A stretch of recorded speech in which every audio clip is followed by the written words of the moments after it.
हा दैवी संदेश तू जर ऐकत असशील तर कितीही तुझी कठीण परिस्थिती असेल तर ती लवकरच संपेल.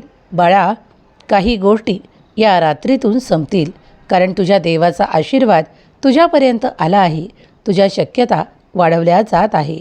माझ्या प्रिय बाळा, काही वेळ जाऊ दे आणि नक्कीच ते शुभ परिवर्तन तुम्ही पाहाल, जे तुम्ही तुमच्या आयुष्यात खूप काही वेळा अनुभवता, कारण ते देवाकडून आशीर्वादाच्या रूपात तुम्हाला मिळत आहे.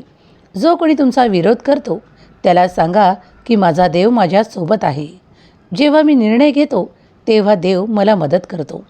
जेव्हा मी काहीतरी कार्य करतो तेव्हा माझा देव मला मदत करतो. जेव्हा मी निर्णय घेतो तेव्हा माझा देव मला मदत करतो. तेव्हा त्या व्यक्तीला समजेल की तुझ्या देवाची साथ तुला किती ठिकाणी आहे. बाळा, स्वतःला एकटा मानू नको. तुझी प्रार्थना स्वीकार झाली आहे. एकाकी समजू नकोस. देव सतत तुझ्या सोबत आहे.